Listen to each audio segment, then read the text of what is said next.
एक ऐसा वक्त भी आया था जब देवताओं के अजेय सेनापति भगवान कार्तिकेय और स्वयं महादेव भी एक खूंखार राक्षस को हरा नहीं पा रहे थे। ब्रह्मांड को उसके खौफनाक आतंक से बचाने के लिए साक्षात देवी पार्वती को एक मधुमक्खी का रूप लेना पड़ा था। आखिर कौन था वो राक्षस और इतना शक्तिशाली कैसे बना? कहानी शुरू होती है पाताल लोक के एक बेहद क्रूर दैत्य से, जिसका नाम था अरुणासुर। देवताओं से भयंकर ईर्ष्या करने वाला ये राक्षस देवलोक पर कब्जा करके पूरे ब्रह्मांड का राजा बनना चाहता था। इस असंभव ताकत को पाने के लिए उसने हिमालय में नदी के किनारे भगवान ब्रह्मा की ऐसी खौफनाक तपस्या की कि सालों तक बिना खाए पिए उसका शरीर सूख कर सिर्फ एक हड्डियों का ढांचा बन गया। जब उसकी तपस्या की आग से ब्रह्मा जी का आसन डोलने लगा तो उन्हें मजबूर होकर धरती पर आना ही पड़ा। अरुणासुर ने ब्रह्मा जी से अमर होने का वरदान मांगा, लेकिन जब उन्होंने मना कर दिया तो इस चालाक राक्षस ने एक ऐसा चक्रव्यूह रचा जिसने मौत को ही चकमा दे दिया। उसने वरदान मांगा,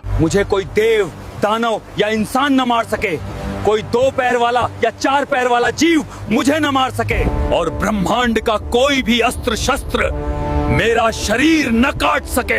यह असंभव वरदान पाते ही अरुणासुर को लगा कि वो सच में अमर हो गया है। उसने अपनी विशाल राक्षसी सेना लेकर स्वर्ग पर हमला कर दिया और देवताओं को बुरी तरह पीटकर वहां से भगा दिया। लेकिन उसका घमंड यहीं नहीं रुका। स्वर्ग को रौंदने के बाद उसने साक्षात महादेव के निवास कैलाश पर्वत पर हमला कर दिया। कैलाश पर भगवान शिव और कार्तिकेय ने उससे भयंकर युद्ध किया, लेकिन ब्रह्मा जी के वरदान के कारण शिव जी के बड़े बड़े अस्त्र भी उस पर असर हो रहे थे। जब उस राक्षस का आतंक अपनी चरम सीमा पार कर गया, तब उसके वरदान का लॉजिक तोड़ने के लिए साक्षात माता पार्वती ने ब्रह्मांड का सबसे भयंकर अवतार लिया। उन्होंने एक विशाल मधुमक्खी का रूप धारण किया, जिसे पुराणों में माता ब्राह्मणी कहा गया है। माता ने कोई शस्त्र नहीं उठाया, बल्कि अपने शरीर से करोड़ों जहरीली मधुमक्खियों, भंवरों और ततैयों को पैदा किया और उन सबको उस पापी राक्षस पर टूट पड़ने का आदेश दे दिया। चूंकि मधुमक्खी के 6 पैर होते हैं, इसलिए ब्रह्मा जी का 2 या 4 पैर वाला वरदान टूट गया। उन करोड़ों भंवरों ने एक साथ उस अमर राक्षस पर हमला कर दिया और बिना किसी अस्त्र के सिर्फ अपने डंक से उसके शरीर को तब तक नोच नोच कर खाया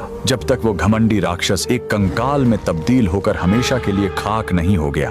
अगर आप भी माता आदिशक्ति के अद्भुत ब्राह्मणी रूप की शक्ति को मानते हैं तो कमेंट में पूरी ताकत से लिखें, जय माता दी।